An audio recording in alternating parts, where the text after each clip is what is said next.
Oh yeah!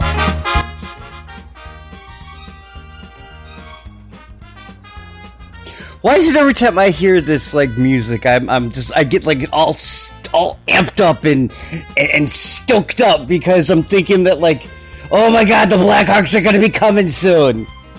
I don't know. Welcome, guys. It is Martini on Ice, the fans' opinion of everything that's going on for the Blackhawks. The Chicago Blackhawks, my favorite team in the entire world. So, guys, there's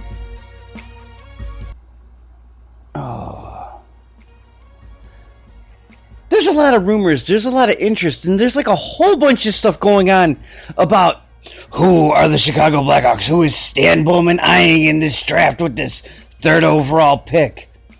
And, Scott Powers, if you have The Athletic, I think it's free if you download the app, so, like, just download the app and don't pay for it, no offense, because, most of the stuff that's, like, written on The Athletic is kind of garbage anyways. It's just, like, useless drivel. It's, like, stuff that I could fucking write. He says that, like, the Blackhawks and the Jackets are trying to work out, like the basis of a trade for, Ryan Murray. Now, for the people who don't know, and I am pretty sure that most people, on the Shy City Sports forums know who Ryan Murray is. Ryan Murray is actually a really good defenseman. His only issue is that he is, like, really injured, like, every damn year, this guy. There's always something wrong with him. Kind of like, like when Patrick Sharp was in his prime, he was, like, injured all the time. Even though he was a great player, he was, like, always injured. Well, Ryan Murray is the exact same thing. Now, depending upon what... first off, there's no way in how Ryan Murray gets the third overall pick. So, like, don't even worry about that. But we're going to talk about that pick later. But, the one thing is that Ryan Murray could really, really, really help this team. There was like something like I think Panarin put like on Instagram that like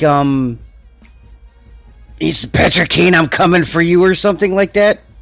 And I really don't think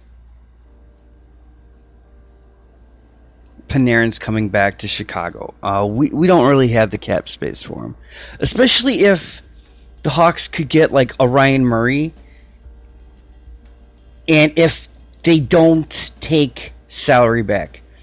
Now, my biggest concern is that Anisimov is like the basis for a trade, and I don't know what like any other fan thinks, but Artem Anisimov is like still a good player. And for all the knocks that he gets for being slow and not being good defensively, no, he's pretty good defensively, okay? He got a lot better on faceoffs and stuff. I kind of think trading Anisimov isn't a good idea, even if you're getting Ryan Murray. And the thing with Anisimov is like he has like this year and then he has like next year and then we don't have him. I think this might be like this might be his last year. And yes, I think this is like his last year. I don't think trading him is a good idea. I think you could get Ryan Murray for draft picks. And I think you could probably get him for like maybe like a second and like maybe like a third next year. And I would trade our second round draft pick this year for Ryan Murray and like maybe like a conditional pick the year after. If for like games played, you could probably like add another second. I don't think Ryan Murray gets the first round pick. I'm sorry, I really don't. Maybe, like, if the Blackhawks won the Stanley Cup, you would probably give up a first-round pick. I don't see that happening. But, excuse me, my God.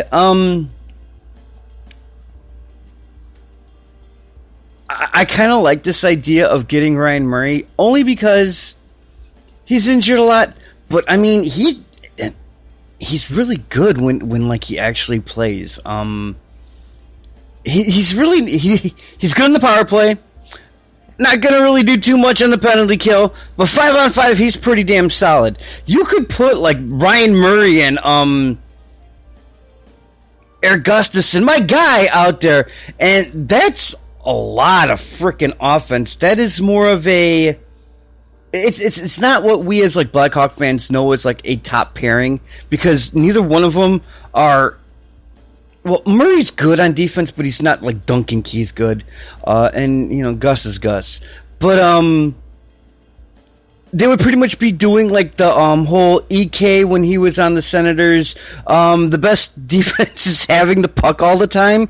And you would honestly have two guys that can keep the puck. And we would be like a possession team. We would be an extremely ridiculous puck possession team if we had Ryan Murray and Eric Gustafson out there at the same time. And then, you know, I kind of like that idea, because then you could put Duncan Keith back with Seabrook.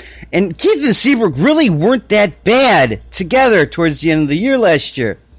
And then you get Murphy out there with whomever, Dahlstrom, and you let Boquist develop for another year, and all these other supposed great prospects. I like Adam Boquist. I think he is going to be a good player. I think he needs some time.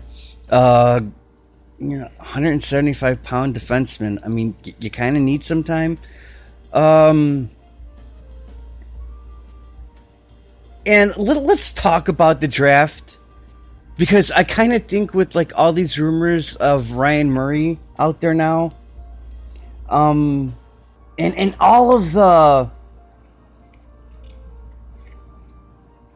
too much news going on, and all the media reports about Alex Turcotte, and I will say this, guys, Alex Turcotte is 100% going to be the Blackhawks draft pick. Now,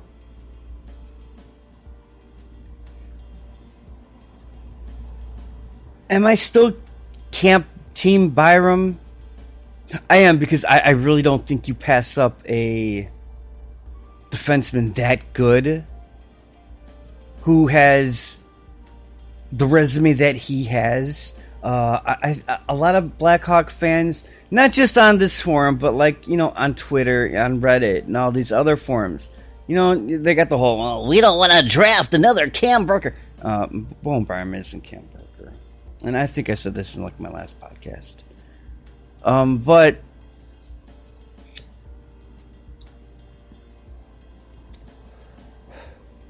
my biggest comparison to Alex Turcotte, and I stick to this, he is going to be the next Ryan Kesler. Now, are you and first off, okay, I'm not buying into the Jack Hughes hype. I've never bought into the Jack Hughes hype. I think Jack Hughes is going to be a good player, but I'm not buying into this hype that he's a generational talent. I'm not buying into this hype that Capo Caco is going to be this like unbelievably undeniable superstar that you're just not going to freaking see ever again. Do I think that they're going to be good players? Yes, I do. I think they're going to be great players. I think they're going to be top-line NHL players. But I am not under the assumption that these two are far and away better than Bowen Byram or Alex Turcotte or Cole Caulfield, for that matter. I think Cole Caulfield is a future 30-40 goal scorer in the NHL. And you win in the NHL by freaking scoring goals and stuff. And I think Cole Caulfield just has it. And I'll be completely honest, it wouldn't really bother me if the Blackhawks took Cole Caulfield at number 3, just because he has that type of talent. But that being said, do you get Ryan Kesler with the 3rd pick in the draft? Because, and I watch a lot of hockey, Alex Turcotte is the second coming of Ryan Kesler. He is going to a faster Ryan Kesler. We're talking speed and we're talking skating. Turcotte is a fantastic skater, and the one thing that I like about the Blackhawks when they pick and when they're drafting, they draft kids who can skate. The one exception being DeBrincat, but DeBrincat A isn't that bad, and B, I don't think there's anybody that has a better wrist shot in the NHL than Alex DeBrincat, but that's just me. Now, if people want to say that like Ryan Kesler isn't worth the third pick, I recommend that you go back and you look at like them the wars the Blackhawks had with the Vancouver Canucks when Kesler was in his prime. I would take a Ryan Kesler type at number 3, only because you are getting taken care of on both ends of the ice. And Turcotte, he had the whole big injury concern and stuff. And it's like, you know what? You don't even have to worry about that. The Blackhawks have done their due diligence. If the Blackhawks, who have like one of the best like medical development programs in all of sport, think this kid can go, then I'm not worried about it. The media's been playing up this whole like, well, Alex, you're from Chicago and area and stuff. Wouldn't it be just great to go play with your idols and stuff? And I'm under the assumption that if McDonough didn't want these people, like the local media, talking about Alex Turcotte, I don't think I think he would put like a big freaking halt to it. That's just my personal opinion. I think, actually no, I'm 100% certain the Blackhawks are taking Alex Turcotte, and I think this is a good pick. Now, if you're trading Anisimov for a Ryan Murray, do you think that the Blackhawks, the lure of the Blackhawks, could make Alex Turcotte forego his college commitment? I kind of think it would. I think it would pretty much basically open the door for Alex Turcotte to come in and play next year on the Blackhawks, to play with his hero, who is Jonathan Toews. And if things stay the way that they are, a third line with Alex Turcotte and Brandon Saad is ridiculous. I don't care what anyone says. That is like a speed line that can play defense, and then you're opening up Toews to be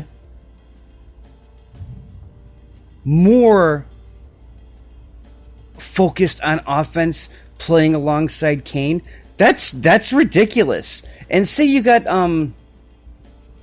the fucking lines of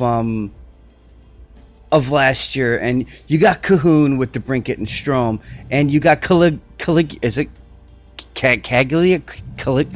Remember that movie Caliglia or something, where they were throwing like the freaking and ripping the people's penises off and feeding them to the lions and stuff. You got Caliglia, and you got Toews and Kane, and then you have a third line that has Turcotte and Saad. That's that's ridiculous. To go along with Ryan Murray on the back end, and knock on wood, if you have a healthy Corey Crawford, this goes from a playoff team to a cup contender. You might say that I'm like being like a ridiculous homer, but I'm gonna tell you right now, that's like the makings of a special team. And the one thing about like when the Blackhawks were so dominant, which sadly was 3 years ago. The reason why they were winning Stanley Cups so much is because of their depth. Every time when they were 3 lines deep on offensive talent, and then had a banger crasher line on that 4th line, they won a cup. With the exception of that last Stanley Cup they won, they were 4 lines deep, and that was unfair. But and you also had Duncan Keith playing out of his mind. But he was also going through a divorce and stuff, so he had to focus all his energies on something. And I really think that this could be the makings of a really truly special season. And now it's pretty much basically we just gotta wait and see what goes on. We gotta wait and see what goes on with this draft. I'm not really liking the fact that like the Blues are beating the Boston Bruins. These Bruins really need to like freaking get up on their shit because this is getting kind of horrible. Guys, that's all I got for right now. Martinis on the Ice podcast. You guys have a wonderful day. Go enjoy this beautiful weather. I gotta go buy a freaking carton of cigarettes. I live in Cook County. I have to go to fucking DePage. You guys enjoy. I'm gonna have another podcast next week. I'm gonna try to do at least one a week.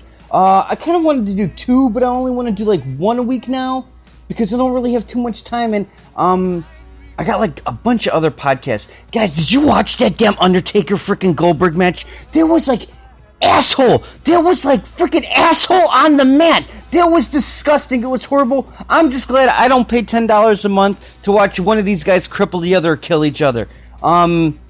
Enjoy this beautiful weather. Guys, mow lawns today. It's just that good a day, okay? Martinis on the Ice podcast coming maybe one more time next week, alright? See you soon.